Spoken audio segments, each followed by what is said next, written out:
des rois. dukomere umwami w'abami amashyi.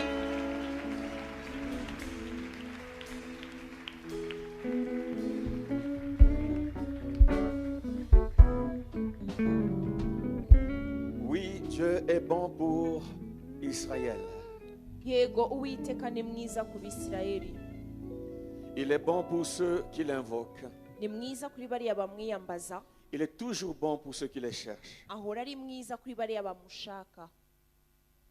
Si ce n'était pas ainsi, Iyo ataza kuba ari ibyo, son église serait anéantie et serait disparue. itorero rye ryari kuba ryaraguye isari kandi rikabura rikibagirana. Les jours passent, les années passent, Iminsi iratambuka n'imyaka igatambuka. les générations passent Imbyaro z'abantu et le zigatambuka. nom de Jésus est toujours invoqué. Ariko izina rya Yesu rirakiyambazwa. Alléluia. Haleluya. Nous allons passer Yego twebwe et tuzatambuka. nous allons léguer le nom de Jésus au nôtre.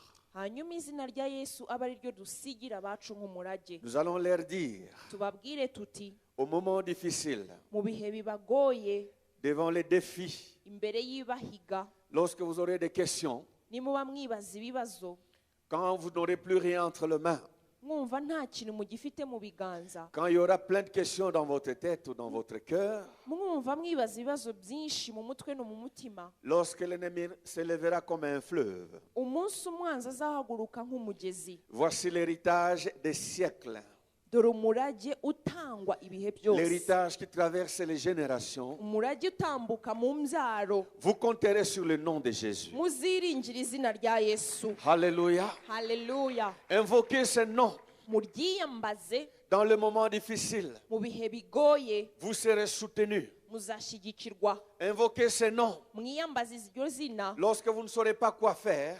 igihe mutazamenya icyo gukora. Par ce nom, vous aurez la lumière. Ku bw'iryo zina muzahabwa umucyo. Invoquez son nom Mwiyambaze iryo dans la zina maladie. mu ndwara. Lorsque le médecin ne saura plus quoi dire. Umunsi abaganga batazamenya icyo kubasubiza. Au travers ce nom, Muri iryo zina vous n'allez pas partir précocement. ntabwo muzagenda mupfuye hatageze Parce que ce igihe, nom vous protégera. kuko iryo zina rizabarinda. Le nom de Jésus est une tour forte. Izina rya Yesu ni umunara ukomeye. Le juste s'y confie Umukiranutsi ahungiramo et ils ne seront jamais confondus. kandi ntazigera akorwa n'isoni. Mes amis, Nshuti zanjye, nous ne sommes pas insensés ntabwo turi abantu babuze lorsque ubwenge nous gênons et prions. iyo twiyiriza tugasenga. Parfois, nous devons rendre grâce à Dieu parce qu'il nous a donné quoi mettre sous la dent. Hari ubwo dushima Imana kuko twabonye n'icyo kurya.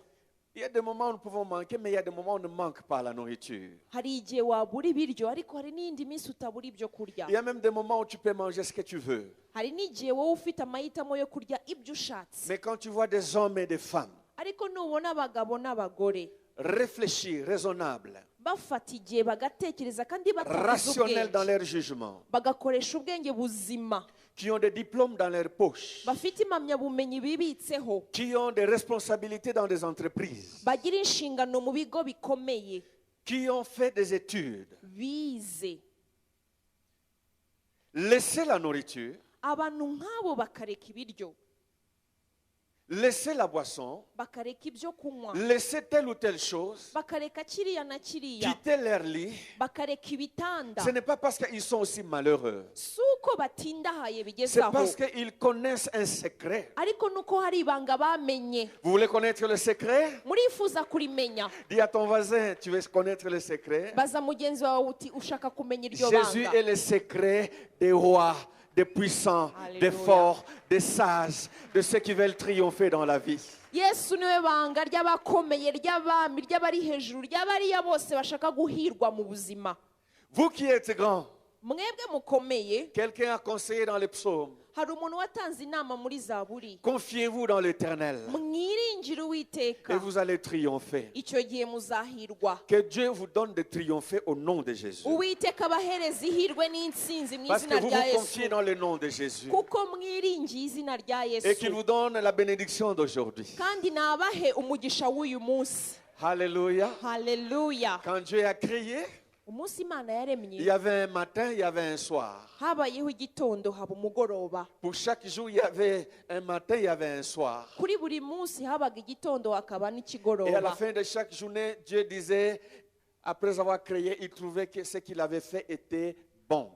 Kandi buri munsi warangira Imana ikitegereza ibyo yaremye igasanga ari byiza. Alors moi, j'ai dit, ta prière d'aujourd'hui a été bonne. Et que Dieu te donne la bénédiction d'aujourd'hui au nom de Jésus. Nanjye ndavuga ni isengesho wasenze uyu munsi ni ryiza kandi Imana iguha umugisha w'uyu munsi mu izina rya Yesu. Il y a celle de demain aussi. Ego hari ayandi Il y a ejo, celle de l'après, le lendemain. andi masengesho y'ejo Et ainsi de suite. n'ayandi azakurikira. Dieu est bon pour Israël. Ku Bisirayeli Uwiteka ni mwiza, Toutefois, lorsque nous sommes dans l'obscurité, ariko nanone igihe cyose tuzaba turi mu mwijima il est possible que nous ne puissions plus voir cette bonté. birashoboka ko utaba ukibona iyo neza y'Imana. Quand quelqu'un est dans l'oppression, Iyo umuntu abaswe, quand quelqu'un est abattu, iyo umuntu aguye isari, quand son esprit est par terre, iyo umwuka w'umuntu wakubiswe hasi, la bonté de Dieu, la réalité de la bonté de Dieu est loin de ses pensées. ineza y'Imana n'ukuri kuzima kw'iyo neza y'Imana kuba kuri kure y'ibitekerezo by'uwo muntu. Parfois, lorsqu'on essaye d'attirer dans son cœur les bontés ou l'histoire ou les témoignages de l'Éternel, on ne croit pas. Rimwe na rimwe iyo ugerageza gukurura muri wowe mu bitekerezo byawe amateka y'ineza y'Imana unanirwa kubyizera. Même quand tu essaies de te souvenir des témoignages, Niyo wagerageza kwiyibutsa ubuhamya, les témoignages écrits dans la Bible, ubuhamya bwanditse muri ou Bibiliya, les témoignages de frères et sœurs, ubuhamya bwa bene so, tu essaies d'attirer cela vers toi. ukagerageza kubikurura kuri Tu we sens que wowe, ça ne rentre pas dans ton cœur. ukumva bitinjira mu mutima, Tu te poses beaucoup de questions ukibaza ibibazo byinshi parce que tu es dans un moment difficile. kuko uri mu bihe bikuvunnye. La vie sur terre est une vie de défis. Ubuzima tubayeho ku isi nubwo uhura n'ibiguhiga buri J'aime munsi. dire toujours, il y a les hauts et les bas, mon ami. Nkunda kubivuga nshuti yanjye yuko hahoraho ibihe byiza n'ibihe bibi, Et c'est la réalité du monde. uko niko kuri ko muri iyi si. Alors je dis, pendant les moments d'obscurité, Ndavuga nti rero muri bya bihe by'umwijima on ne voit pas bien, ntabwo ureba neza, on n'entend pas bien. ntabwo uba wumva neza. Souvent, on ne voit que les problèmes. Hari igihe ureba ukabona ibibazo gusa, On ne voit pas la solution. utabona ibisubizo. Et pire, on ne voit pas la source de la solution. Ikirenzeho rero ukaba utabasha no kubona isoko yaguhesha ibyo bisubizo. Ce que nous vivons, Ibyo ubayemo c'est ce qui est notre réalité. niko kuri kundi, Ce que nous sentons, ibyo wiyumvamo c'est ça notre monde. niyo si uba ubayemo. Tu es dans ton monde. Uri mu isi Il y a yawe, des moments où tu peux te trouver dans ton monde. hari igihe ushobora kwisanga uri mu isi Et quand tu yawe, regardes les autres, wareba abandi tu les vois aussi dans leur monde. ukabona nabo bari mu isi yabo. Il y a des moments où on se pose des questions, pourquoi est-ce que les autres rigolent, hein? Hari igihe wibaza uti kuki abandi baseka ubundi. Et quand on n'est pas courtois, quand on est maladroit, on peut regarder les autres, même avec colère, et dire, anacheka, anacheka, anacheka, cheka, sayote. Waba uri umuntu rero ugira inabi kandi utazi kwifata ukamureba warangiza ukamubwira ati wowe uhoraho useka gusa. Il y a des gens qui, à un certain moment, peuvent mal vous parler parce que vous rigolez. Hari abandi bakureba kubera ko useka bakumva batanakuvugisha. Regarde celle-là, Ndebera uriya tout le temps en train de rigoler. ahora aseka. Je me demande dans quel monde elle est. Ndibaza isi abayemo, Parce que cette personne est dans son monde. kubera ko uriya muntu ari mu isi ye. Son monde est noir. Isi ye irijimye, Son monde est sec. isi ye irumye, Son monde est un monde de tremblements de terre. isi ye yuzuyemo imitingito. Les choses sur lesquelles il était assis ou debout sont en train d'être secouées. Ibintu yahoze ahagazeho biriho biranyeganyezwa. Il y a des moments où ce que tu as construit pendant des années peut être secoué. Hari igihe ushobora kugeraho ibyo wubatse imyaka myinshi binyeganyezwa. Dans la vie, nous bâtissons l'espérance. Mu buzima twubaka Nous ibyiringiro, pouvons bâtir l'avenir. hari ubwo wubaka ejo hazaza, Nous pouvons projeter des années. hari ubwo ushobora kugambirira mu myaka iri Nous imbere, pouvons mettre l'assurance sur certains biens hari ubwo ushobora kwiringira ku butunzi bumwe na ou bumwe sur certaines personnes cyangwa ku bantu bamwe na ou bamwe certains endroits. cyangwa ahantu Mais mes runaka. amis, il y a des moments où ces choses-là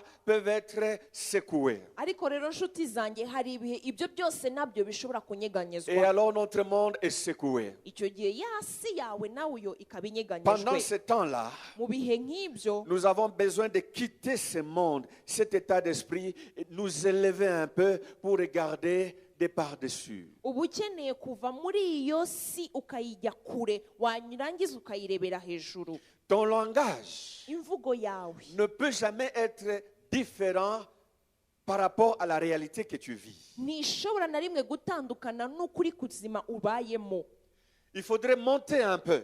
bisaba yuko uzamukaho Il gato faudrait que l'Esprit du Seigneur t'élève un peu. bisaba yuko umwuka w'imana akuzamuraho gato Il faudrait que tu parles, tu rentres dans le langage de Dieu, bisaba yuko uzamuka ukinjira mu mvugo que tu y'imana rentres dans la pensée de Dieu. ukinjira mu bitekerezo Ou si vous by'imana voulez que tu reçoives la mu révélation. yandi magambo ukakira ihishurirwa Quand on est dans la révélation, iyo uri mu ihishurirwa alors et alors seulement on peut voir les choses d'en haut ubwo nibwo bwonyine ushobora kureba ibintu uri hejuru yabyo et voir d'où vient la solution. kandi ukabasha kumenya aho igisubizo cyava Hier, nous avons dit que lorsque nous sommes dans ce moment-là, ejo twavuze iyo tusanze mu bihe nk'ibyo mes amis, nous nous comparons aux autres. nshuti zanjye niho usanga wigereranya n'abandi Et pire, nous pouvons nous comparer aux non-croyants. byaba bibi kurushaho ugasanga ushobora kwigereranya Pire n'abatizera encore, nous pouvons envier les méchants. bikarenzaho kuba bibi iyo wifuje kuba nk'umubi Il n'y a pas de bonheur à envier les méchants. reka nkubwire yuko nta hirwe na rito riba mu kwifuza kuba Parce que nk'ababi tout ce qui vient de l'injustice a des faits secondaires, avons-nous dit. kuko nk'uko twabivuze ejo ibintu byose byungukiwe mu gukiranirwa bizana ibindi bibi Et tout ce qui vient de la justice a beaucoup plus d'effets secondaires, mais positifs. kandi n'ibindi byungukiye mu gukiranuka bizana ibindi byiza nyuma yabyo Voilà pourquoi la Bible nous dit que c'est la bénédiction de l'Éternel qui enrichit et celle-là n'est pas suivie de chagrin. niyo mpamvu bitubwira ngo umugisha uwiteka atanga ni mwiza uratungisha kandi nta mubabaro yongeraho Aujourd'hui, je voudrais vous dire que lorsque nous sommes dans cet état-là, uyu munsi ndashaka kubabwira ngo niwisanga mu mibereho nk'iyo nous n'avons pas de révélation. uba udafite ihishurirwa Nous n'avons pas de connaissances. uba nta bumenyi ufite Nous n'avons pas d'information. nta handi uba udafite amakuru L'information coûte l'argent. amakuru agura ikiguzi L'information conduit à la solution. amakuru akuganisha ku gisubizo La connaissance ouvre les portes. ubumenyi bukagufungurira La imiryango connaissance protège et préserve. ubumenyi burakurinda La connaissance te montre ce qu'il faut faire, où il faut toucher. ubumenyi bukwereka icyo ugomba gukora n'aho ugomba gukora Lorsque nous sommes élevés dans l'esprit, iyo wazamuwe mu mwuka nous avons la révélation. uhabwa ihishurirwa Lorsque nous sommes par terre, iyo uri hasi nous n'avons pas la révélation. ubura Et ihishurirwa n'oubliez pas, kandi là où ntimwibagirwe il n'y a pas de révélation, nous dit la ahatari Bible, ihishurirwa nk'uko biri le ivuga peuple est sans frein. ubwoko ntibwigengesera Le peuple court buriruka et très souvent vers un trou. kandi akenshi bukirukira mu irimbukiro Allons dans Ézéchiel. tujye muri ezekiyeli Je prie que l'Esprit du Seigneur te tienne encore par les cheveux de ta tête spirituelle et qu'il t'élève ce soir encore au nom de Jésus. ndasenga ngo umwuka w'iteka yongera gufate ku mutwe ku musatsi wawe akuzamure hejuru mu izina rya yesu Aujourd'hui, nous allons entrer dans le monde des révélations et des visions. uyu munsi tugiye kwinjira mu isi y'ishurirwa n'iyerekwa Alléluia. haleluya Ézéchiel chapitre 8. ezekiyeli igice cya munani Nous allons lire tous les chapitres tugiye gusoma igice cyose et nous allons essayer de comprendre calmement tugerageze kumva buhoro bishoboka comment les choses se sont passées au temps d'Ézéchiel uko ibintu byabaye mu gihe cya et ezekiyeli comment les choses se passent dans la vie de beaucoup d'entre nous. n'uko ibintu biriho biragenda mu buzima bwa benshi muri twebwe Ézéchiel chapitre 8. ezekiyeli igice cya munani La 6e année, le 5e jour du 6e mois, comme j'étais assis dans ma maison et que les anciens de Juda étaient assis devant moi, la main du Seigneur, de l'Éternel, tomba sur moi. Je regardais et voici c'était une figure ayant l'aspect d'un homme. Depuis ses reins en bas, c'était du feu. Et depuis ses reins en haut, c'était quelque chose d'éclatant comme de l'airain poli. Il étendit une main, une forme de main, et me saisit par les cheveux de la tête. L'Esprit m'enleva entre la terre et le ciel et me transporta dans des visions divines à Jérusalem, à l'entrée de la porte intérieure du côté du septentrion où était l'idole de la jalousie qui excite la jalousie de l'Éternel. Et voici la gloire du Dieu d'Israël était là, telle que je l'avais vue en vision dans la vallée. Il me dit, fils de l'homme, lève les yeux du côté du septentrion. J'ai levé les yeux du côté du septentrion et voici, cette idole de la jalousie était au septentrion de la porte de l'autel à l'entrée. Et il me dit, fils de l'homme, vois-tu ce qu'ils font? Les grandes abominations que commet ici la maison d'Israël, pour que je m'éloigne de mon sanctuaire. Mais tu verras encore d'autres grandes abominations. Alors, il me conduisit à l'entrée du parvis. Je regardais, et voici, il y avait un trou dans le mur. Et il me dit, fils de l'homme, perce le muraille. Je perçai le muraille, et voici, il y avait une porte. Et il me dit, entre et vois les méchantes abominations qu'ils commettent ici. J'entrai et je regardais, et voici, il y avait toutes sortes de figures de reptiles et de bêtes abominables, et toutes les idoles de la maison d'Israël peintes sur le muraille tout autour. 70 hommes des anciens de la maison d'Israël, au milieu desquels était Jazania, fils de Shaphan, se tenaient devant ces idoles, chacun l'encensoir à la main, et il se levait une épaisse nuée d'encens. Il me dit, fils de l'homme, vois-tu ce que font dans les ténèbres les anciens de la maison d'Israël? Chacun dans sa chambre pleine de figures. Car ils disent, l'Éternel ne nous voit pas. L'Éternel a abandonné le pays. Et il me dit, tu verras encore d'autres grandes abominations qu'ils commettent. Et il me conduisit à l'entrée de la porte de la maison de l'Éternel du côté du septentrion. Et voici, il y avait là des femmes assises qui pleuraient à Muse. Et il me dit, vois-tu, fils de l'homme, tu verras encore d'autres abominations plus graves que celles-ci. Et il me conduisit dans le parvis intérieur de la maison de l'Éternel. Et voici à l'entrée du temple de l'Éternel, entre le portique et l'autel, il y avait environ 25 hommes tournant le dos au temple de l'Éternel et le visage vers l'Orient. Et ils se prosternaient à l'Orient devant le soleil. Et il me dit, vois-tu, fils de l'homme, est-ce trop peu pour que la maison de Juda de commettre les abominations qu'ils commettent ici? Faut-il encore qu'ils remplissent le pays de violence et qu'ils ne cessent de mériter? Voici, ils approchent les rameaux de leur nez.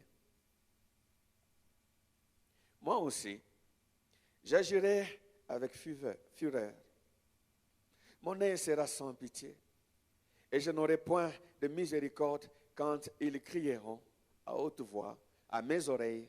Je ne les écouterai pas. Amen. nuko mu mwaka wa gatandatu mu kwezi kwa gatandatu ku munsi wa gatanu w'uko kwezi nari nicaye mu nzu yanjye n'abakuru b'Ubuyuda nabo bicaye imbere yanjye, maze ukuboko k'umwami Uwiteka kungwiraho narindi. Nuko ndebye mbona ufite ishusho isa n'umuriro, uhereye ku rukenyerero rwe ugasubiza hepfo ari umuriro, kandi uhereye mu rukenyerero rwe ugasubiza haruguru hararabagiranaga hafite ibara nk'iry'umuringa ukubye. Maze arambura igisa n'ikiganza afata umusatsi wo mu mutwe wanjye, maze umwuka aranterura angeza hagati y'ijuru n'isi, anjyana i Yerusalemu ndi mu iyerekwa ry'Imana. Angeza ku rugi rw'irembo ry'imbere ry'aherekeye ikasikazi, aho intebe y'igishushanyo gitera Imana gufuha yari iri. Nuko mbona ubwiza bw'Imana ya Isirayeli buhari, nk'uko nari nabwerekewe mu gisiza. Nuko arambwira ati mwana w'umuntu, noneho ubura amaso yawe urebe ahagana ikasikazi. Mpera ko nubura amaso ndeba ahagana ikasikazi, maze mbona ikasikazi h'irembo ry'igicaniro, cya gishushanyo gitera Imana gufuha kiri mu irembo. Maze arambaza ati mwana w'umuntu, mbese uruzi ibyo bakora n'ibibi bikomeye ab'inzu ya Isirayeli bahakorera, bintera kujya kwigira kure y'ubuturo bwanjye bwera? Ariko uzongera kubona ibindi bizira bikomeye. Nuko anjyana ku irembo ry'urugi, maze ndebye mbona icyuho mu nkike. Maze arambwira ati mwana w'umuntu, ngaho agura icyo cyuho cyo ku nkike. Nuko maze kucyagura mbona urugi. Nuko arambwira ati kingura winjire urebe ibizira bibi bakoreramo. Nuko ndinjira, maze ndebye mbona amoko yose y'ibyikurura hasi n'inyamaswa zishishana n'ibigirwamana byose by'inzu ya Isirayeli, bishushanijwe ku rusika impande zose. Kandi imbere yabyo hahagaze abantu 70 bo mu bakuru b'inzu ya Isirayeli. Hagati yabo hahagaze Yazaniya mwene Shafani, umuntu wese afite icyotero cye mu ntoki ze, kandi hatama impumuro y'umwotsi w'imibavu. Maze arambaza ati mwana w'umuntu, mbese ubonye ibyo abakuru b'inzu ya Isirayeli bakora mu mwijima? Umuntu wese ibitekerezo bye abishushanyiriza hameze nk'icyumba hiherereye, kuko bavuga ati Uwiteka ntaturuzi, Uwiteka yataye igihugu. Arongera arambwira ati uraza kubona ibindi bizira bikomeye bakora. Maze anjyana ku rugi rw'irembo ry'inzu y'Uwiteka ryerekeye ikasikazi. Nuko mbona abagore bicaye baborogera Tamuzi. Maze arambaza ati mbese urabibonye wa mwana w'umuntu we? Uraza kubona ibindi bizira bikomeye biruta ibi. Nuko aranjyana angeza mu rugo rw'imbere rw'inzu y'Uwiteka. Maze ndebye mbona ku irembo ry'urusengero rw'Uwiteka, hagati y'umuryango n'igicaniro, abantu bagera nko kuri 25 bateye imigongo ku rusengero rw'Uwiteka bareba iburasirazuba, kandi basengaga izuba berekeye aho rirasira. Maze arambaza ati mbese ibyo urabibonye wa mwana w'umuntu we? Ibyo bizira ab'inzu ba Yuda bakorera aha biraboroheye, kuko igihugu bacyujujemo urugomo, kandi bakongera kundakaza ndetse bakaneguriza izuru. Nicyo gituma nanjye nzabagirira uburakari, ijisho ryanjye ntirizabareba neza, kandi sinzabagirira ibambe. Nubwo bantakambira mu matwi bashyize ejuru, ntabwo nzabumvira. Bien-aimés, bakundwa, quand vous réfléchissez, excusez-moi, iyo ufashe umwanya ugatekereza, vous pourrez peut-être arriver à la conclusion à laquelle j'essaie d'arriver petit à petit dans cette vie. ushobora kugera ku mwanzuro nanjye ngerageza kugeraho buhoro buhoro muri ubu buzima. Quand tu essayes de regarder ce qui se passe dans le monde, ugerageje kwitegereza ibibayeho mu isi, ce qui se passe dans nos vies, ibibayeho mu buzima bwacu, parfois ce qui se passe dans nos familles, rimwe na rimwe ibiriho biraba mu miryango ce qui se yacu, passe dans l'église, ibiriho biraba mu itorero, partout, hose. essaye, reviens en toi-même, entre en profondeur, réfléchis, tu pourras peut-être, pour ne pas dire certainement, arriver à la conclusion qu'il n'y a rien qui arrive comme ça. Ushobora nawe kugera ku mwanzuro yenda nimba atari ukugira ngo nemeze yuko byanze bikunze, ushobora kugera kuri uwo mwanzuro yuko muri ubu buzima nta kibaho kibeshejeho. Regarde bien. Itegereze. Très souvent, akenshi rien n'arrive pour rien. nta na kimwe kibaho nta mpamvu yacyo. Très souvent, akenshi il n'y a aucun combat qui n'arrive pour rien. nta ntambara ipfa kubaho gutyo. Il y a toujours une raison. hahoraho impamvu. Il y a toujours une cause. hahoraho ikibitera. Le problème, ikibazo c'est que souvent nous ne connaissons pas les raisons des choses que nous traversons. nuko akenshi tutamenya impamvu y'ibyo ducamo. Et ça, c'est le propre de l'homme, kandi uko niko umuntu ari, malheureusement. niyo mahirwe make Si yacu. c'était possible yaba byashobokaga que nous puissions avoir la grâce du Seigneur, ko tugira ubuntu bw'Imana, d'avoir des esprits toujours élevés, bwo kugira imyuka ihora iri hejuru, les yeux toujours ouverts, amaso ahora les afungutse, oreilles toujours ouvertes, amatwi ahora azibutse, nous connaîtrions, nous aurions l'explication facile des choses qui nous arrivent. twakabaye tumenya kandi dusobanukiwe impamvu y'ibitubaho. Et je comprends encore une chose. Kandi hari ikindi nsobanukiwe. Une fois que l'information est donnée à une personne, Igihe cyose hari amakuru ahawe umuntu, il y a déjà une partie de la solution. haba hamaze kuboneka igice cy'igisubizo. L'information Amakuru est la solution. niyo gisubizo. Le diable agit dans le noir, Umwanzi akorera mu mwijima, il agit dans l'obscurité, akorera mu mwijima, dans tout ce qui est occulte. mu bintu byose bihishwe Et byijimye. ce qu'il fait s'appelle occulte. Kandi n'ubundi imirimo ye yitwa imirimo Parce que y'umwijima. aussi longtemps que tu ne connais pas la raison de X, Y, il a beaucoup d'avantages. Kuko igihe cyose utaramenya impamvu y'ikintu n'ikindi ahora gutsinda. Une fois que tu as la révélation, tu connais la raison de quelque chose, tu as déjà la possibilité de chercher la solution. Wa mwanya wamaze guhishurirwa impamvu n'igitera ikintu kubaho, uba wamaze kwegera igisubizo. Dieu donne la révélation. Imana itanga ihishurirwa. Le Saint-Esprit donne l'information. Umwuka wera atanga amakuru Et il donne la connaissance. kandi agatanga ubumenyi Pour que nous puissions comprendre, kugira ngo tubashe nous gusobanukirwa, comprendre, tukisobanukirwa, comprendre ce qui se passe autour de nous. tugasobanukirwa n'ibibayeho iruhande rwacu. Israël a un problème. Isirayeli bagize ikibazo. Les anciens sont préoccupés. Abakuru barihugiye. Comme quand tu as un problème, tu es préoccupé. Nk'uko nawe iyo ufite ikibazo wihugiraho Les ugahangayika. anciens d'Israël Abakuru ba Isirayeli vont vers Ézéchiel.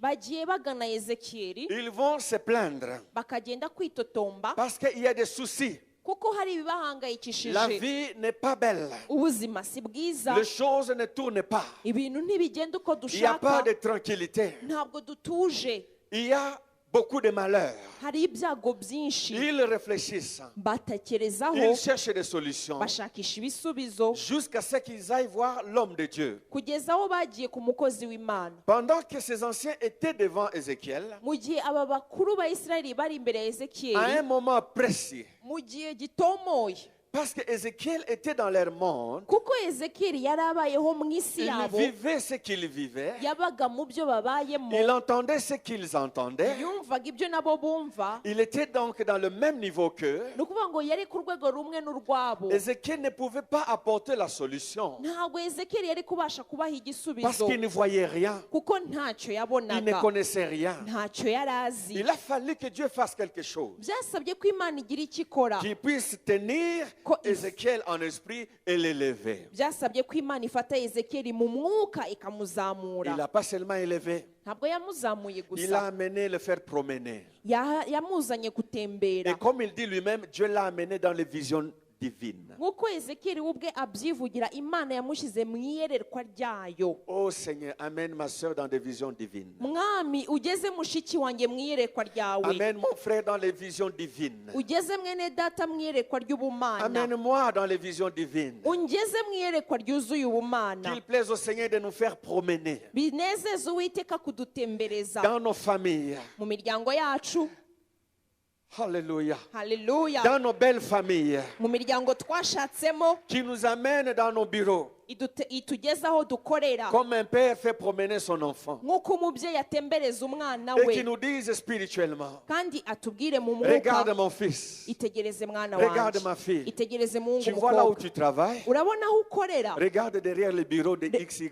reba inyuma y'ibiro by'uriya muntu, Tu vois ce qui est caché là-bas. urabona ibihishweyo. Au fait, ton problème vient de là. Erega ikibazo cyawe niho kiva. Viens mon fils. Ngwino muhungu wanjye, Je vais t'amener. ngiye kugutwara. Qu'il plaise au Seigneur de nous amener comme ça. Binezeze Uwiteka kugutwara Qui nous nk'uku, amène de cette façon-là. adutware nk'uku, Qui t'amène d'où tu viens. agutwara aho uvuye, Dans la deuxième génération. muri rwa rubyaro rwa kabiri, Te disent fils de l'homme. akubwira ati mwana w'umuntu, Tu connais ton grand-père. uzi sogokuru, Tu connais son nom. uzi izina rye, Ce que tu ne connais pas, ibyo utazi, voici ce qu'il a fait. dore ibyo yakoze, Voici ce qu'il a dit. dore ibyo Voici yavuze, les alliances qu'il a fait. dore amasezerano yagize. Ton problème Ikibazo se cyawe trouve là-bas. kiri hariya. Viens mon enfant. Ngwino mwana wanjye, Je vais t'amener dans l'église. ngiye kugutwara mu Je itorero, vais t'amener dans Zion. ngiye kugutwara mu itorero Siyoni. Alléluia. Je Haleluya. voudrais qu'il nous amène dans Zion. Ndifuza yuko ituzana aha. Regarde ces grands bâtiments. Reba iriya nyubako, Tu vois Zion. urayibona uko iri, Regarde bien. itegereze, Va derrière. ryari inyuma, va devant, ryari imbere, va à gauche, ryari va à ibumoso, droite. ry'iburyo. Tu vois ce qu'ils font? Urabona ibyo Tu vois bakora, comment ils opèrent? urabona uburyo bakora Tu vois ibintu, ce qui est caché? urabona biriya bihishe. Je voudrais que Dieu nous amène. Ndifuza ko Imana Oh, idutwara, je voudrais que Dieu t'amène. ndifuza ko Imana J'ai la igutwara. promesse dans mon cœur Mfite isezerano mu qu'il y a mutima, des gens que Dieu va amener dans leur bureau. hari abantu Imana igiye gutwara mu biro aho Ah, au bakorera. nom de Jésus, Mu izina rya Yesu, va en esprit. genda mu mwuka. Il y a des gens que Dieu va amener. Je ne sais pas pourquoi on parle de belles familles ici. Sinzi impamvu turi gutinda ku miryango twashatsemo. Cette phrase revient deux fois dans Iyi mon nteruro cœur. iri kuza nk'inshuro nk'ebyiri mu Il y a des mutima. gens que Dieu va amener dans de belles familles. Hari abantu Imana igiye kujyana mu miryango bashatsemo. Hein? De belles familles. Imiryango Il va mwashatsemo t'amener, il va te faire promener une visite gratuite. igiye kugutemberezayo ku buntu, Il va te faire visiter. igutemberezeyo. Ce sera pour voir les choses spirituelles. Ni ukugira ngo ugereyo urebe iby'umwuka. Mes amis, Nshuti zanjye, certains foyers ne marchent pas bien. hari ingo zimwe na zimwe zitagenda Pas parce neza, que le mari n'aime pas la femme. atari uko umugabo adakunda Ou umugore, pas parce que la femme n'aime pas le mari. atari uko umugore adakunda umugabo. Non, ce n'est pas un problème d'amour. Oya, hasi urukundo, Ce n'est pas un problème de manque de compatibilité. si uko batumvikana Ce n'est pas byumvikana, un problème de dialogue. si uko batavugana. Parfois même quand nous vous prêchons, nous vous disons, pour avoir un mariage heureux, il faut dialoguer, il faut mettre tout devant, il faut faire ceci, c'est bien. Mais parfois, il y a d'autres choses. Rimwe na rimwe kandi akenshi iyo tubabwiriza turababwira ngo kugira ngo urugire urugo rwiza no kuvugana n'uwo mwashakanye nuko muganira igihe gihagije, ariko hari igihe ibibazo bidaterwa no kubura kw'ibyo ahubwo biterwa n'ikindi. Parfois, l'origine est autre. Hari igihe usanga inkomoko yabyo ari iyindi, Et parfois, l'origine est spirituelle. kandi ugasanga iyo nkomoko ariyo mu mwuka. Parfois, les problèmes naissent from nowhere. Hari ubwo ibibazo usanga utamenya aho bivuye. Vous vous réveillez le matin, Mukabyuka mu vous gitondo vous parlez bien, muvugana neza, il suffit qu'un vent souffle, hagahuha umuyaga gusa, un vent qui vient de quelque part, umuyaga uvuye ahantu, et automatiquement tu vois les compagnons changer, et comme disent les autres, tu ne sais pas comme piqué par quelle mouche. mwariho muvugana muhagararanye mu kanya gato ukabona mugenzi wawe arahindutse utamenya ikimuriye. Tu reviens en toi-même. Ukigenzura, Tu essaies de faire l'examen intérieur. ukagerageza kwigenzuramo imbere muri Tu wowe. essaies de regarder ce que tu as fait, ce que tu as dit, comment tu as dit. Tu ne trouves pas un problème. Ukashaka kugenzura gusubira mu byo wavuze n'uburyo wabivuze ukaba utabona ikibazo kirimo. Utamuvumbua, sikia, utamuvumbua. Umva neza nkubwire, uraza kumumenya. Celui qui amène cela Uwo nguwo utera ibyo va être découvert par toi. agiye kuvumburwa nawe. Cette chose qui amène cela Icyo kintu kibitera va être découverte par toi. ugiye kukimenya. Cette influence qui amène ces choses-là Izo mbaraga zitera ibyo bintu va être découverte par toi. ugiye kuzimenya. Oh, si j'étais toi, j'allais dire Iyo amen. nza kuba wowe nari kuvuga amen. Une visite spirituelle. Gutemberezwa mu mwuka. C'est ce que Dieu a fait faire à Ézéchiel. Ibi ni ibyo Imana yakoreye Ezekiyeli. Il l'a amené dans la ville, à Jérusalem. Yamutwaye mu murwa i Yerusalemu. Il l'a amené du côté septentrion. Imana yamutwaye ikasikazi. Et Dieu lui a commencé à lui montrer chose après chose. Imana itangira kumwereka akantu ku kandi. Au fait, les anciens étaient devant lui pour chercher la solution. Abakuru bari bari imbere ye kugira ngo abahe igisubizo. Mais ils étaient eux-mêmes le problème. Ariko bo ubwabo nibo bari ikibazo. Parfois, il y a des gens qui nous entourent, Hari igihe usanga abantu bakuri qui iruhande semblent chercher notre bonheur, basa nkaho bifuza ihirwe alors ryawe, qu'ils sont eux-mêmes le problème. nyamara ari bo kibazo. Les anciens d'Israël étaient le problème. Abakuru ba Isirayeli nibo kibazo. Dieu a montré à Ézéchiel Imana yeretse Ezekiyeli comment est-ce que dans le secret, ukuntu mu ibanga hiherereye il retournait bahindukiraga et ils avaient une idole. bakagisenga ikigirwamana Et ils se prosternaient devant l'idole. bakacyunamira Mais quand ils venaient en public, ariko baza mu ruhame c'était des anciens.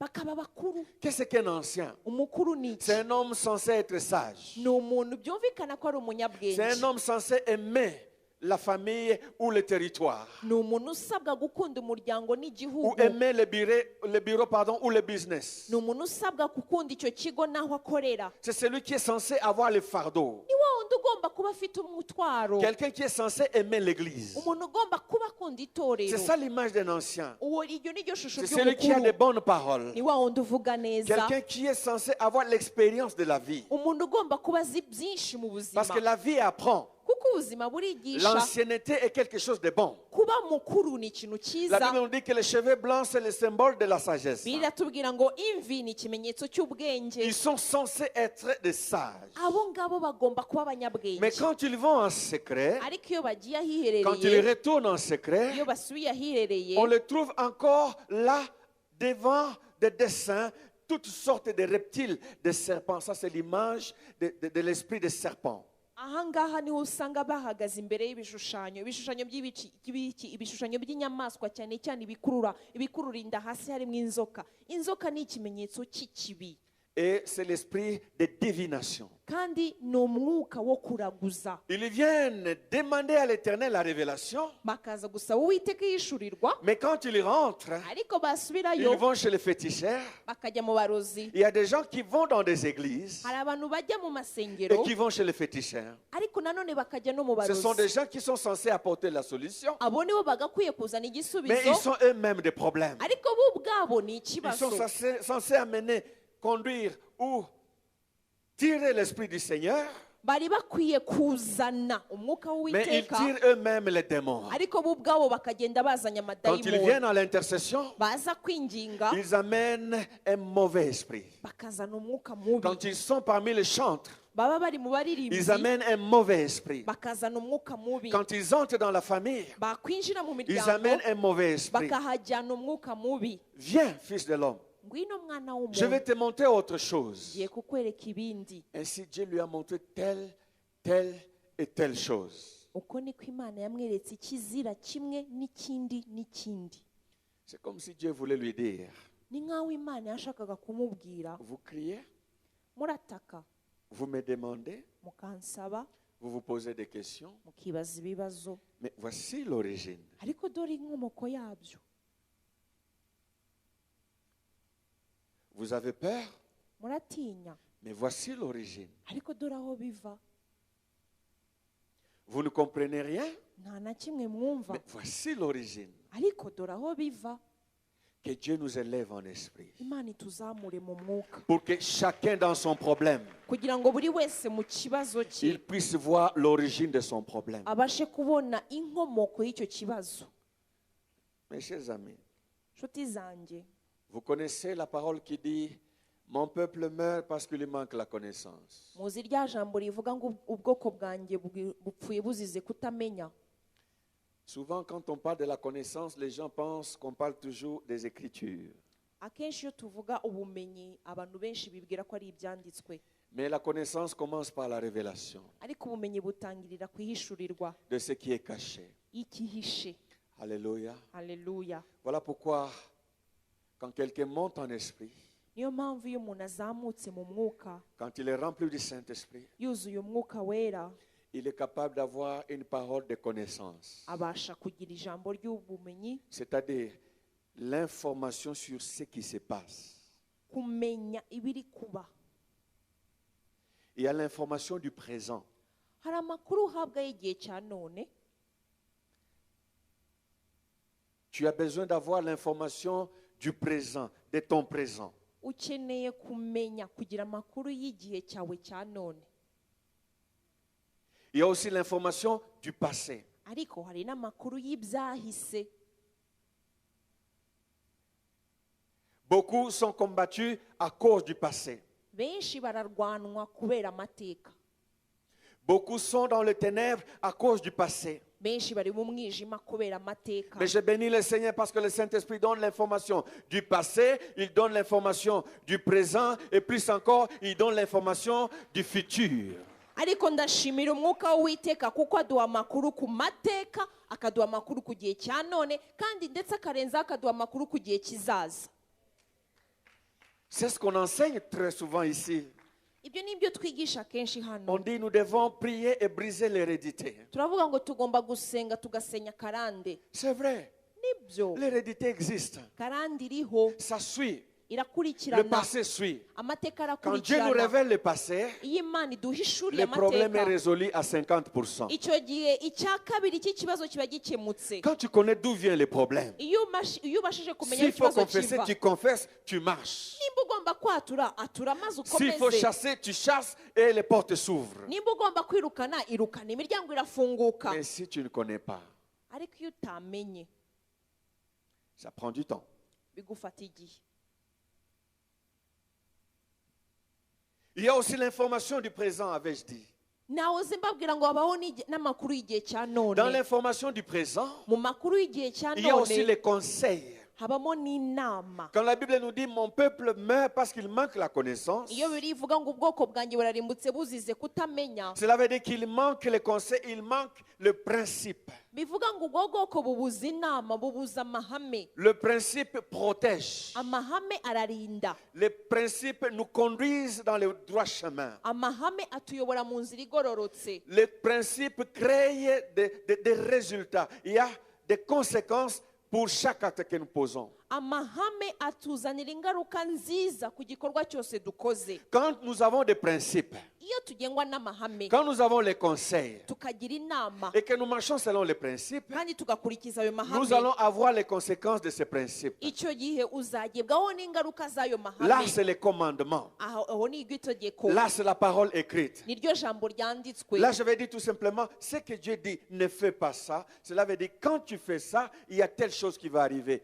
Quand tu ne fais pas ça, telle chose va arriver. Les principes aident dans la vie. Ahangaha ndiho ndabasobanurira gusa ibyo Imana ivuga. Imana iravuga ngo ukora gutya uraza kubona ibi, ntukore kuriya uraza kubona ibi. Aya niyo mahame. Amahame rero araturinda mu nzira zigororotse mu buzima. Certains principes sont écrits, Hari amahame amwe yanditse, d'autres sont révélés. ayandi arahishurwa. Alléluia. Haleluya. Il y a des moments où Dieu peut te dire, n'habite pas ce quartier. C'est juste un exemple. Hari igihe Imana yakubwira ngo ntuzigere utura hariya hantu. Reka Tu ne tuvuge ko ari trouveras urugero. aucun verset dans la Bible qui te dit, n'habite pas Gikondo.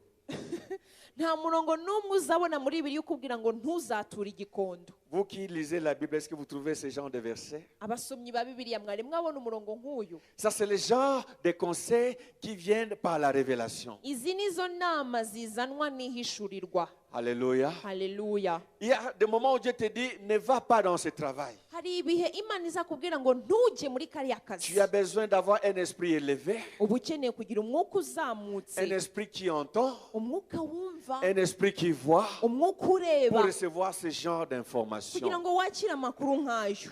Oh bien-aimé dans le Seigneur, Mukundwa mu mwami, qu'il plaise au Seigneur binezeza umwami wacu de nous élever spirituellement. kutuzamura mu mwuka.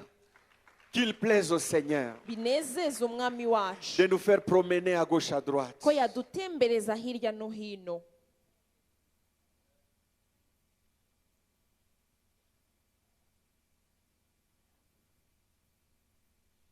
Certaines raisons peuvent venir des péchés comme c'était pour le cas d'Israël. Uko byagendekeye Isirayeli, hari ubwo usanga ibibazo bimwe na bimwe biterwa n'ibyaha. Certains défis viennent de la faiblesse des hommes.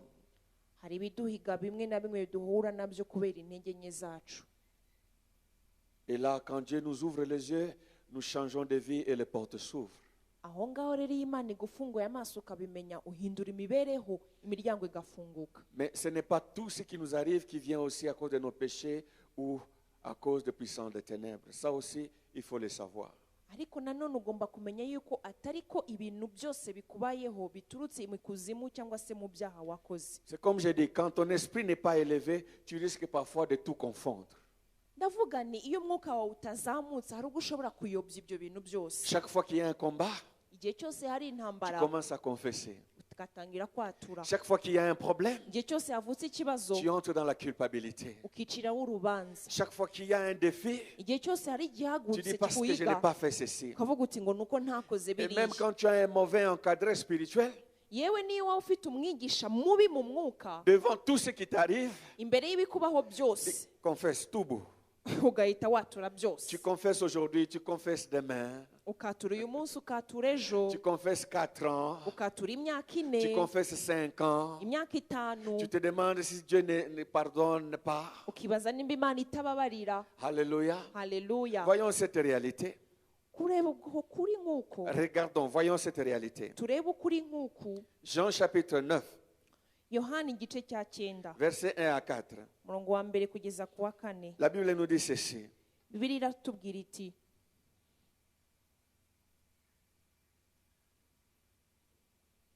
L'évangile selon Jean, ubutumwa bwiza bwanditswe na Yohana du 1er au 4e verset.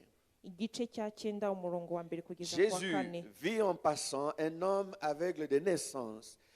Ses disciples lui firent cette question: Rabbi, qui a péché, cet homme ou ses parents, pour qu'il soit né aveugle? Jésus répondit: ce n'est pas que lui ou ses parents aient péché, mais c'est afin que les œuvres de Dieu soient manifestées en lui. Il faut que je fasse, tandis qu'il joue les œuvres de celui qui m'a envoyé. La nuit vient où personne ne peut travailler. Amen. Akigenda abona umuntu wavutse ari impumyi, abigishwa baramubaza bati, mwigisha, ninde wakoze icyaha, n'uyu cyangwa n'ababyeyi be, ko yavutse ari impumyi?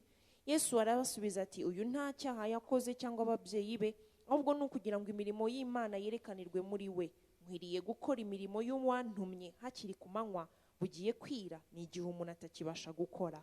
Alléluia. Haleluya. Monter en esprit Kuzamuka mu mwuka nous délivre de la confusion. bidukiza urujijo. Monter en esprit Kuzamuka mu mwuka nous donne la grâce de donner un conseil qu'il faut au moment opportun. biduhereza ubuntu bwo gutanga inama mu gihe cyayo. Monter en esprit Kuzamuka mu nous mwuka permet d'être des bons prophètes. bidushoboza kuba abahanuzi bakwiriye. Monter en esprit Kuzamuka mu nous mwuka facilite la tâche bitworohereza umurimo pour chercher rapidement la solution qu'il faut. kugira ngo ubashe gushaka vuba igisubizo gikenewe. Quand on n'est pas en esprit, Iyo utari mu on mwuka confesse quand il ne faut pas confesser. watura utagomba Et on kwatura, fait confesser quand il ne faut pas faire confesser. ukatuza n'umuntu atari igihe cyo kumwatuza. Dieu a dit à Israël: Imana yabwiye Isirayeli, vous fortifiez mon peuple alors que moi je ne le fortifie pas. mwebwe mukomeza ubwoko bwanjye kandi jyewe Il a ntabukomeza. aussi dit aux prophètes: Yahise abwira abahanuzi, vous découragez mon peuple alors que moi je ne le réprime pas. ubwoko bwanjye mubuca intege kandi jyewe Il ntabucyaha. y a des moments où nous réprimons Hari igihe ducyaha quand il ne faut pas réprimer. kandi utagomba gucyaha.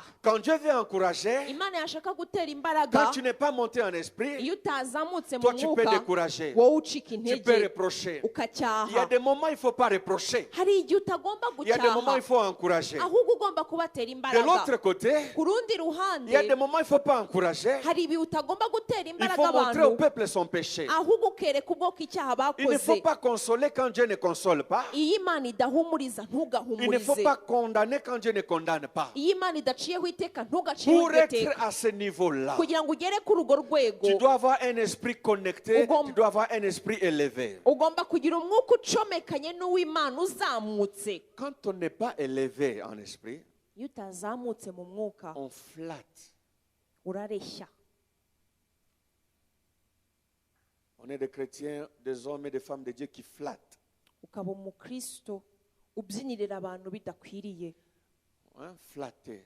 ukababyinirira, ukabashimagiza Pour ne pas choquer, kugira ngo utabatera non, ubwoba, il ne faut pas parler de telles choses. ngo ntukavuge biriya, C'est scandaleux. biteye ubwoba, Ce n'est pas respectueux. ntabwo harimo Ce kubaha, n'est pas le moment. ntabwo ari cyo gihe cyabyo. Il faut être sage. Ujye ugira ubwenge, Il faut regarder le vent. ujye ureba aho umuyaga ujyana ibintu. Oui, il faut être sage. Yego koko ugomba kuba Mais quand Dieu umunyabwenge, condamne, il faut condamner. ariko Imana yaciyeho iteka ujye Il faut ubigenza être utyo. sage. Ugomba kugira ubwenge, Il faut fortifier quand Dieu fortifie. ugakomeza aba n'Imana ibakomeza. Même si tu n'aimes pas la personne, quand Dieu fortifie la personne, passe le message de bénédiction. niyo waba udakunda uwo muntu imana yagutumye kumuha ubutumwa burimo umugisha ujye ubumuha. Même quand tu aimes la personne, tu respectes la personne.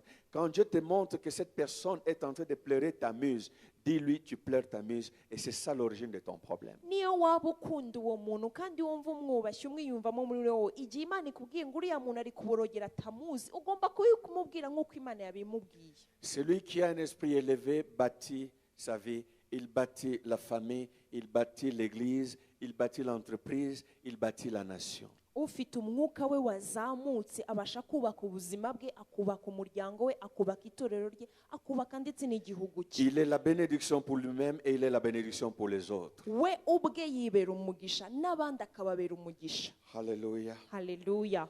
Qui veulent faire la promenade spirituelle? ninde ushaka gutembera mu mwuka? Parfois, tu as besoin que Dieu vous bénisse. Tu as besoin que Dieu t'amène dans le monde spirituel de ton fiancé. aha imana ibaho umugisha. hari igihe ukenera ko imana igutwara mu buzima bwo mu mwuka bw'umufiyanse wawe, De ton boss, ubuzima bw'umwuka bwa sobuja ku kazi, de tes voisins, bw'abaturanyi bawe, de tes associés au travail. bw'abo mukorana ku kazi. Que Dieu te fasse une petite visite, ko imana ikugenderezaho gato que tu vois ce qui est caché. ubone biriya bihishe. Alléluia. Haleluya. Et que tu puisses s'aimer la solution. kandi ubashe kubiba igisubizo. Une prière qui vient de la révélation est une prière qui est exaucée facilement. isengesho risenzwe rifite ihishurirwa risengwa mu buryo bworoshye. Une prière dans laquelle on tâtonne est une prière qui peut être exaucée que par la grâce du Seigneur. Heureusement qu'il y a la grâce du Seigneur. ariko rya sengesho usenga ukabakaba utazi ibyo uri gukora ni rya sengesho usanga kugira ngo risubizwe ni ubuntu bw'imana gusa. Alléluia. Haleluya. Que Dieu vous bénisse. imana ibaho umugisha Au nom de Jésus. mu izina rya Yesu. Demain, nous allons continuer l'aspect révélation parce que nous n'avons pas fini. ejo tuzakomeza ingingo ivuga ku ihishurirwa kuko tutayirangije. Je voudrais alors que tu te lèves, nous allons prier ensemble. reka rero ngo usabe uhaguruke twese dusenge.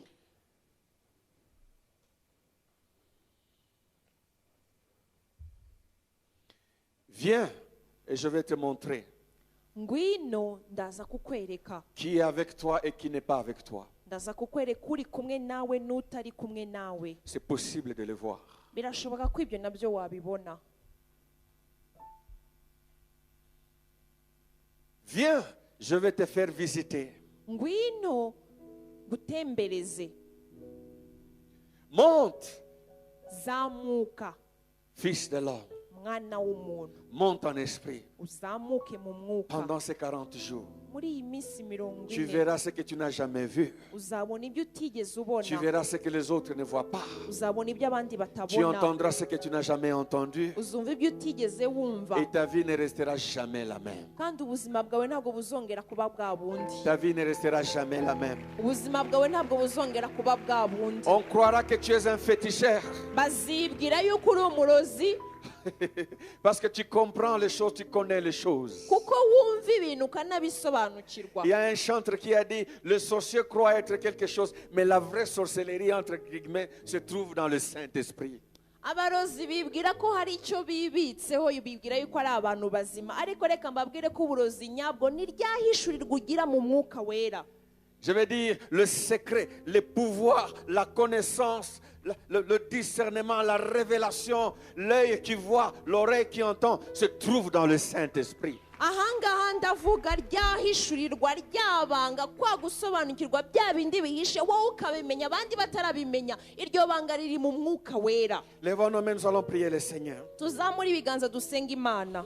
Roi des rois, mwami w'abami, Seigneur des seigneurs, mutware w'abatware, Maître de l'univers, mugenga w'isanzure, toi qui as des yeux, wowe ufite amaso, qui as créé les yeux, wowe waremye amaso, qui permet aux hommes de voir, wowe ushoboza abantu kubona parce que tu vois toi-même. kuko nawe ubwawe ubibona. Toi qui as des oreilles, wowe ufite amatwi qui as donné les oreilles kandi watanze amatwi pour que les hommes entendent, kugira ngo abantu bumve parce que tu entends toi-même. kuko nawe ubwawe wumva. Toi qui as des mains, wowe ufite qui as ibiganza donné des mains aux hommes wahaye abantu pour ibiganza qu'ils agissent, kugira ngo bakore parce que tu agis toi-même. ko nawe ubwawe ukora. le Dieu de puissance, Imana y'imbaraga, le Dieu tout-puissant, Imana ishobora byose, omnipotent. ubera ishoboye byose. Tu es le Dieu de toute connaissance, Ni wowe Mana izi byose, omniscient. Imana imenya Tu es le byose. Dieu qui est partout, Uri Imana iba hose, omniprésent. ukaba hose Tu es icyarimwe. dans nos familles, Uri mu miryango yacu, tu es dans nos chambres, ukaba mu byumba tu es dans nos byacu, bureaux, ukaba mu biro tu es dans nos byacu, églises, ukaba mu masengero tu es yacu, dans nos nations, ukaba mu bihugu byacu, tu es partout, ukaba hose, tu vois partout, ukareba hose, tu connais ce qui se passe partout. ukamenya ibibera Rien hose. n'est caché à ta connaissance. Nta na kimwe kiguhishwe, Tout est découvert, ibintu byose tout biraboneka, est à nu ibintu byose bishyirwa ahagaragara devant toi, Père. imbere yawe data. Je t'invoque, ô Dieu qui voit tout. Ndakwiyambaje wowe Mana ibona Je byose, t'invoque, toi qui donnes le jet aux prophètes. ndakwiyambaje wowe Mana iha abahanuzi Tu amaso, donnes la connaissance aux voyants. abareba ukabahereza Tu kumenya, donnes la parole de connaissance. ugatanga ijambo ryo Tu donnes la kumenya, parole de sagesse. ugatanga ijambo Tu donnes le ry'ubwenge, discernement des esprits. ugatereza kurondora Tu imyuka, connais notre ennemi. ukamenya umwanzi Là où wacu il est caché, aho ahishe, ce qu'il fait, ibyo akora, ce qu'il planifie, ibyo agambirira, ce qu'il mijote. ibyo ari we atekereza, Tout cela est nu et découvert devant toi. ibyo byose imbere yawe biragaragara. Tu ne permets pas à ton peuple d'être surpris. Ntabwo ushobora kwemera ko ubwoko bwawe ugubwaho Tu as fait gitumo, alliance avec nous. wakoranye isezerano Tu as natwe, dit, aucun mal ne te surprendra. waravuze ngo nta kibi kizakugwaho Tu gitumo, dis, qui dira qu'une chose arrive sans que l'Éternel l'ait ordonné. waravuze ngo ninde wategeka ko ikintu kibi Uwiteka Tu atacyemeye. ordonnes ce que tu vois. Wemera ibyo ubona, Tu permets ce que tu connais. ugashoboza ibyo wamenye, Et tu révèles les secrets à ceux que tu aimes. kandi abo ukunda ukabahishurira ibanga. Tu conduis ton peuple dans la victoire Uyobora ubwoko bwawe ku afin ntsinzi, d'arrêter leur combat kugira ngo uhagarike urugamba et rwabo, d'essuyer leurs larmes. kandi ukabahoza amarira. Ce soir, Père, Uyu mugoroba au data, nom de Jésus-Christ de mu Nazareth, izina rya Yesu Kristo w'i regarde le Nazareti, défi de mon frère. itegereza ibihiga mwene Regarde le data, problème de ma soeur. itegereza ibibazo bya mushiki wanjye, Regarde le blocage qui est là. itegereza inzitizi zibari Nous te imbere. posons la question, ô Saint-Esprit. Turakubaza ikibazo mwuka wera, D'où vient ce problème? kiriya kibazo kirava Tu he? connais la raison. Ni wowe uzi impamvu yacyo, Pourquoi est-ce que ça traîne? kuki bitinze, Tu connais la raison. uzi impamvu yabyo, Pourquoi est-ce que ça revient encore? kuki bikigaruka, Tu connais la raison. uzi impamvu Pourquoi yabyo, ça se multiplie? kuki bigwira, Tu connais la raison. uzi impamvu yabyo, Pourquoi est-ce que nous sommes oppressés? kubera iki tubaswe, Tu connais la raison. uzi impamvu yabyo. Quel est le complot? Ese akagambane Qui kari est derrière le nakahe? complot? Ninde uri inyuma Qui y'akagambane? veut quoi? Ninde ushaka Qui